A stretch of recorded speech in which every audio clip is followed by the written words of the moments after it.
Buddy. Good day and good afternoon. um, this video is planned or this video is made to make people, especially Indian people, understand about their constitution or get a better insight about their constitution.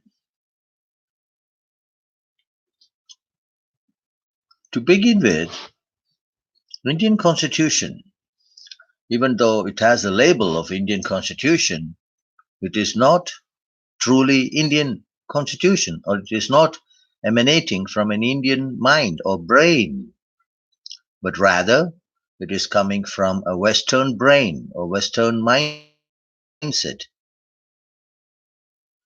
Or to conclude, the, the Indian constitution is taken out of the Bible book. It is composed from the Bible book by the Brits and others. Many Indians do not know this fact. The Islamic countries, their constitution is based on the Quran and composed out of the Quran. And the Christian countries, many of them out there, and their constitution is taken out of their scripture or the Bible book, which is fair enough. But India, even though India is the only home country of the Hindus, India is not called a Hindu country today as it was before. Before 1947, the name was Hindustan, meaning the place where Hindus live or the country of Hindus. So this name was deliberately changed to India for whatever reason. So India is the only secular country in the world, meaning their constitution is not based on the Hindu scriptures, you see, which is supposed to be so. 1 billion Hindus that country, and so their constitution is not based on their books or scriptures. India was always a wholesome country from the beginning of history. India was self-sufficient, illuminating, and self-existing. Even today, whatsoever, when the British left or had to leave India in the mid-40s, 1940s, they deliberately did this damage to our nation. They made a constitution. Why did they not make a constitution for Pakistan? You see, because Pakistani constitution is derived or taken from the Quran.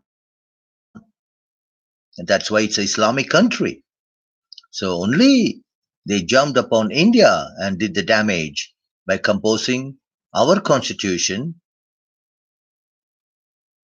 from their mind, from their consciousness, for which some of the Indian people like Gandhi, Nehru, and Ambedkar and company, they all cooperated with the Brits because they were all brainwashed or manipulated already by the British schooling, education, and environment.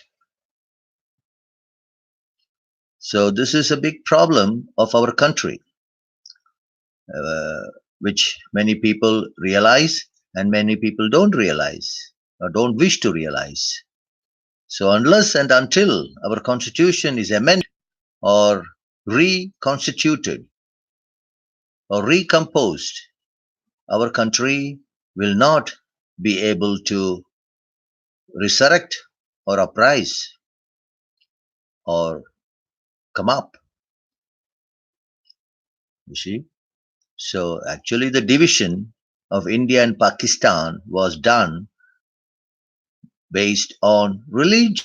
The Muslims, they go to Pakistan, or it's for them the Pakistan, and the rest Hindus, for them today's India. This was actually a religious division. What else? But because of the goodness of the Indians, the Muslims were let to be in India by Gandhi and others.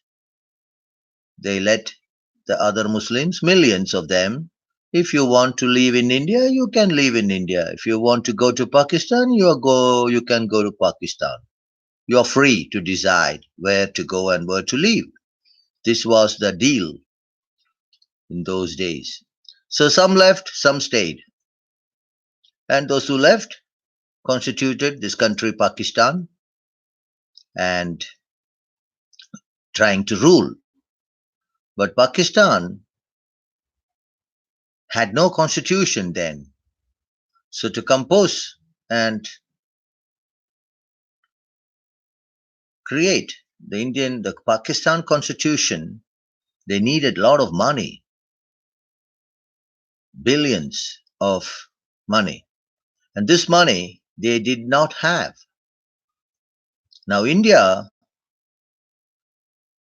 the Gandhi, especially Mr. Gandhi, was fasting unto death so that India should pay off this money. Nehru was not willing much, but Gandhi was dying hard to achieve this for the Pakistanis. And India was deliberate and forced to follow Gandhi's idea and funded the Pakistani government and the people. And that's how the Pakistan constitution came into existence.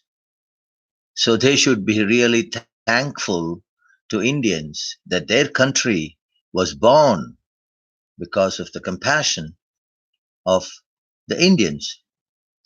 Nonetheless, as time has passed, this, this problem has multiplied, expanded, and increased, and it has become very tight today. Lot of tension and lot of stress and lot of insecurity, terrorism, whatsoever, a bunches of problem. This was not there originally. So these are the factors which keep our nation down and below. You see, there are many nations in this world which has developed in last 5 decades or so, whereas India has not become a part of development. Some people, yes, some Indians living abroad and whatsoever have privileged working abroad and born into elite families, whatever. But majority, 80% of the Hindus are underprivileged. As we know, travel around India, you will see the utter poverty. This is all because of our forefathers, the political forefathers who had done this damage, starting from Gandhi or whatsoever. Anyway, I will take a break. There are a lot of things to tell, my dear people. Let me take a break. Thank you.